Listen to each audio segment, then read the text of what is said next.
Over 100,000 of you great people have subscribed to John and Bob's YouTube channel. To celebrate this giant milestone for Chip, the man behind the camera, Brendan, and me, I thought it would be a great idea to share my 14 tips that have improved gardens all over the United States. If you want a thriving, healthy, and inviting garden that you can't wait to spend more time relaxing in instead of working, this video is for you. And it all starts with that one tip that everyone knows me for by now. So I don't think it's a new concept, but one many gardeners have gotten away from: feeding the soil.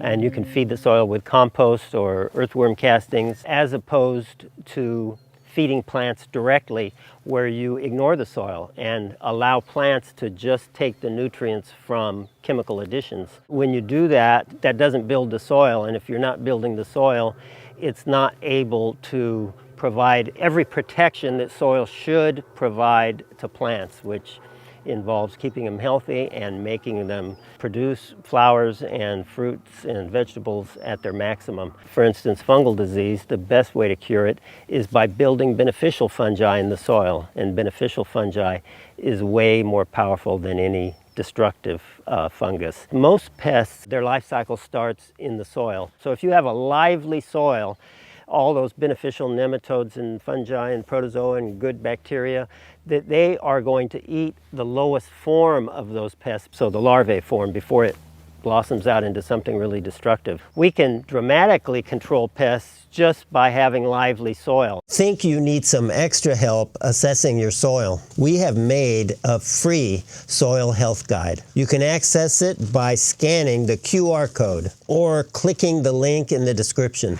There's problems that occur when you overwater and problems when you underwater, and they look very similar a lot of times, and it's hard to tell which you're doing. Make sure that we have maybe some moistness on top, but never real heavy saturated soil. You just need to constantly check your plants, observe your plants, and check your soil. You can simply use your finger. We can go anywhere where we know roots are and try to scrape around in there, or use a shovel and see what the soil is like. And this looks pretty darn good. We've had rain here. I knew it was going to be wet, and this is very nicely wet. It's not, we don't have standing water. We have just very moist soil, appropriate for it having just rained. Or a soil probe. Use your probe, and you can go pretty deep with it, usually like that. It's real obvious right away. Sometimes it comes out with dripping water. Sometimes it comes out dry, like it'll be moist right here and dry the rest of the way, and you're not getting penetration. When it's dry, you can see exactly where it dries out. In this case, it's moist all the way. So this is a great core, and I would say nothing is wrong here. So I can't tell you exactly how much to water, because everyone's systems deliver water at a different rate, and everyone has different soil, and everyone has different plants. So it's an impossible thing to do, but we can give you some guidelines. We want to water as little as possible and have everything look good. So we don't want the kind of thinking that says, well, it's really hot, so if I want to be good to my plants, I'm going to water a lot. So if you determine that you are overwatering, then there's two ways to adjust it. You can either reduce the duration of the watering, but keep the frequencies the same, or you can decrease the frequencies. A lot of that'll depend on your soil. In a sandy soil, you need pretty frequent watering because it dries out fast. And in a clay soil, you need more infrequent watering because it gets very wet and doesn't drain quickly. If you have seriously overwatered and now go to proper watering, it's going to take a while for everything to look better. Then you're not going to be necessarily looking at the plants. You're going to be looking at the soil, using your soil probe, and just focusing on getting that soil moisture correct, not celebrating how much better the plants look immediately, because they'll probably take a while to improve. Might be the most normal yard setup ever, which is exactly why nobody questions how inefficient it is. We think it's time to change that, hopefully right here with this video. A lot of times people say to me, oh, I'll never use my front yard, so let's just put in a big lawn and let's not worry about it. I think that's a mistake. A lawn, to me, is the most maintenance-heavy thing in your landscape. And it takes a lot of work, including regular mowing, fertilizing, pest and disease control, watering properly. It takes usually more water than anything else in your landscape. We recognize that lawns are the only thing that can take constant traffic and that you can play on, and that maybe is good for a dog and kids. We still can make space for it, but I think it's responsible to keep lawns as small features or big features where they're used constantly, but not just as a way to take up space because you can't think of anything better. Let's make it useful. This next tip is one of my favorites. So pruning is important, and one important part of pruning is to make sure you can get where you need to be so you don't get hit in the face with a branch when you go to your front door or try to sit on your bench. So you're always looking at how you're using your landscape and pruning to make sure everything's clear. But when you make those cuts, mostly in a landscape, you're going to be doing thinning cuts, and you're going to be allowing light to come in, kind of clearing out the center of trees and maybe raising them up so they look like you want them to look, and so you can walk underneath. A thinning cut is when you cut a branch off all the way back to where it originates rather than just cutting it in half.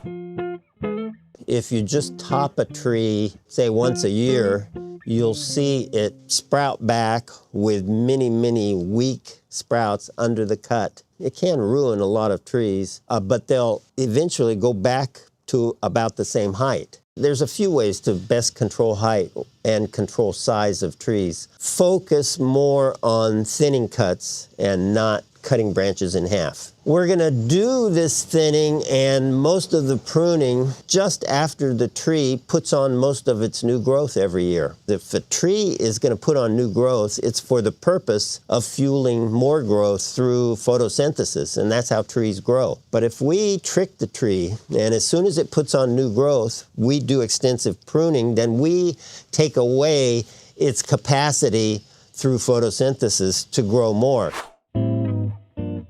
When I'm using my pizza oven, I don't want to be able to look across and see my neighbors or have her look and see what kind of pizza I'm making. So we got these either cattle panels or goat panels. They seem to be going by a number of different names. They're really sturdy welded wire, so it has some strength on its own. And then we'll plant some vines that are strong growing and that can give us a screen so I can make my pizza without people watching me. Here, because of the amount of shade, I use clematis, and then as we get into some areas with a little more light and sun, I use 2 different varieties of honeysuckle just for some variety and texture and blooming.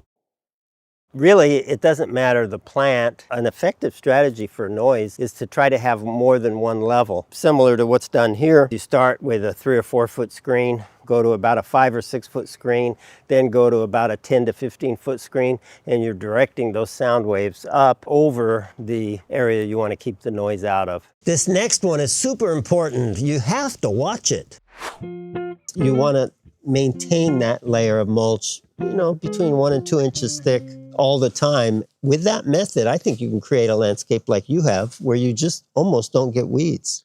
I like to use 2 to 3 inches of mulch. Of course, the real question is, how mulch is too mulch? That is an important question. I can run that by you again if you need me to, Johnny. It was a bad pun.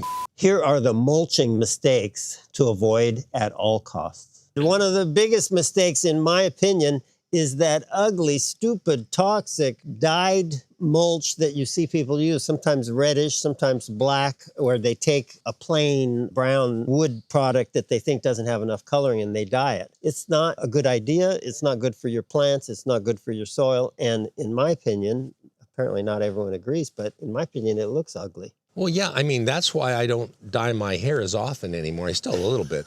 Another mistake is to not pile it around the base of the plants. If you were saying you like to put it thick in your yard, which nothing wrong with that. I like to just do it 1 to 2 inches, but I don't want 2 inches right up against the trunk of the shrubs and the trees. We want, as we get into the area where the actual stems and trunks are, then we kind of go down to just quarter of an inch or something. Another thing that you need to do is you have to reapply every year or two. Depends on the style of your garden too. You might have a style of garden with a lot of ground cover and a lot of plants where you hardly need any mulch over time because it's covered with plants. But if you can see bare soil, then you need to reapply mulch. If you had this terrible soil and you said you had 3 or 4 years to improve it, but you could only do one thing, I would say cover it with 2 to 3 inches of mulch and do nothing else. If you could do 2 things, I'd say put our products under the mulch. But if you can only do one thing, put mulch over the top of lousy soil, and that will improve tilth and soil structure in kind of miraculous ways over time. It's really important to select your plants properly so you don't have to constantly be pruning them and you don't have to constantly be worried about them. How about if we get away from clubbing our plants into submission? When we club our plants into submission, there's nothing special about them. They just look like cubes and circles and rectangles. Maybe you should be thinking about what plants you can use that we can allow to attain their natural form. And natural forms in plants and trees are way more attractive than plants and trees that have been hacked at and brutalized. I can't count how many times I've seen broken pipes, damaged roofs, damaged foundations from poor tree choices. Typical lots here and around the country are small these days, and small lots don't have a lot of opportunity for planting that you might desire. And if you plant a large tree with big roots and a big canopy, you limit your ability to have other plantings because that tree dominates to where it's pretty much the only thing you can grow. For small lots, we like to plant small trees, what we call patio scale trees, so that we can do other types of planting and create gardens that aren't one-dimensional with one massive tree that's causing all kinds of problems. You go to the nursery and you see all kinds of plants you like, or you look online and you see all kinds of plants, and you decide to use them all in your yard, and the result is a headache. This is a mistake we see quite a bit where there is a lack of continuity in the planting and a lack of understanding that the way plants really look the most fantastic is when they are massed. Because if it has a beautiful flower and you see one of them, think of the impact if you see 5 of them all together. We would encourage you to try to err on the side of simplicity rather than err on the side of giving everyone a headache that drives by your house. Now we have some important tips focusing more on landscape design. A lot of people, even me, want to pick plants first, and I have to admit, I know a lot of times a plant I'm going to definitely use even before I've done the proper planting. But the proper way to do plant selection is in response to a lot of things that come before it. So analyzing of the site and listing of opportunities and constraints, understanding what your own desires are, what your own goals are, how you're going to maintain the landscape, what look you're after, and that's going to lead us towards the proper plants for this landscape. Many people get so excited to design a landscape and a garden that looks good, they forget that the most important part is to design a landscape that actually works for their life. Let's figure out a way to clearly define your needs so your landscape fits your lifestyle. One place you can start is with a checklist. I like checklists. Things that will address your needs, like if you have terrible western sun, then you can talk about trees that shade windows in the house. And if you want to conserve water and conserve energy, if you're going to entertain or you're going to sit and sleep, this is where you might say you want it to remind yourself of a certain place, or you might want to use California natives or whatever state you're in. You're coming up with a checklist of ideas of what your needs are, and those needs can be wide-ranging. The great challenge for the garden designer shouldn't be to make the garden natural, but to make the garden so the people in it will feel natural. The most important part of the profession is creating space. I think I would start with that and what that means and how you create space, and that you want to create spaces that meet your needs and make it so your life is better when the design is done. and that's what we really focused on in this landscape. We got all kinds of things going on here.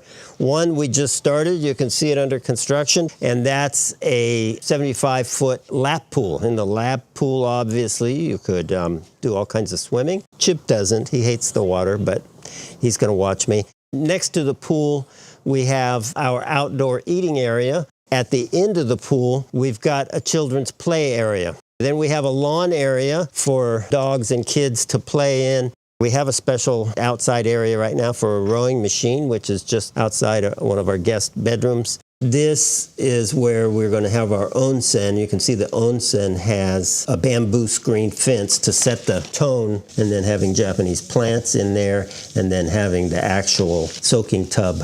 So if you want your landscape to be more useful and more exciting, think of the things that you can do outside. They don't need to be super expensive like a pool. You can drink outside. As we've covered before, if you want to drink outside, you should make that area level. Just think of all the things that you want to do in your home and be free to do, and then incorporate that into the landscape. You know, my wife was kind enough to have a greenhouse built for me. Yeah. And when she's entertaining, it locks from the outside, and but it's a quiet space for me, and it's a quiet space for her too. Yeah. If you're sad that you weren't one of the first 100,000 subscribers, don't worry. You could be in the first 200,000 and still be just as cool. It's free. With all this beauty outside, there is one design trick that can make your garden feel like it's bigger and more connected to your home. Extend your house out into the landscape. There's lots of ways you can do that. You don't need to use giant French doors like this. You can use regular French doors, and those French doors can be a real hallmark of the space. You can expand view corridors out into the garden by looking at every window. If you have tight spaces on side yards, you can grow vines on the walls so that you're looking at greenery all the time whenever you're looking out the windows. So that's a way, from a view corridor standpoint, you can expand. Looking at every entrance and exit and seeing how you can incorporate some usable space. This is kind of an ultimate example where the inside of the house expands right out into the landscape, so that the outdoor environment will be an intimate part of inside and out. Here, this is a front courtyard. It does extend the house. It has a seating area here that they use almost every day, and has direct access to the house at the same level, so you just walk out onto the house. Thomas Church talked about that. He did interject some levity into his book, and he said when you're designing these outdoor spaces that you should be cognizant of the fact of what they're going to be used for. So if they're for shelling the peas, they should be sheltered from wind. If they're for sleeping, they should be quiet and sheltered from noise. Sometimes all it takes is one small thing to pull everything together, and most people overlook it. So we're talking about focal points, 1 or 2 or 3 well-placed showstoppers of some type. Fountain or a sculpture or a bird bath, special colored pots, a spectacular multi-trunk tree or something that blooms beautifully. There's lots of ways to create focal points. The whole garden design needs to be set up so that these focal points are an important part of the design. Next up is something a lot of people tend to overlook when they design their garden. And if you really want that wow effect, this will help a lot. Many are tempted to use all the strengths of their garden all in one view, where you walk out your back door and you look at your yard and you see everything at once. And I submit to you that that's a mistake. We'd like to incorporate a little mystery into our gardens, where you look at a certain vantage point and you can't see everything. Even if you've got a great view, we don't have nothing in front of the view. We have a garden that encourages you to walk through it and be surprised by special spaces and special views of special features. What we're trying to do is incorporate mystery into the garden design. As you think about that creatively, think about how you can design something where you don't see everything at once. You can use plant material or sheer type fencing or trellises. You need to incorporate a little bit of skill to create this mystery in a way that's pleasing and not like you're building stockades in the middle of your yard in order to have mystery. Even in this very small garden that we did with Japanese maples, it's very skillfully designed in a way where the clients walk out their back door and see kind of an informal hedge and a walkway. And once you get on that walkway, you turn the corner and there's more plantings and there's a bench. And even though it's very tiny, you cannot see the whole garden by just looking at the back door. And it's very intriguing and it gives mystery to the yard. Thank you for watching and helping us reach 100,000 subscribers. And now on to 1 million. Last time we all celebrated when we hit 20,000 subscribers by making a rap video about soil health. If you want to see that, and it's a rare one, check it out here.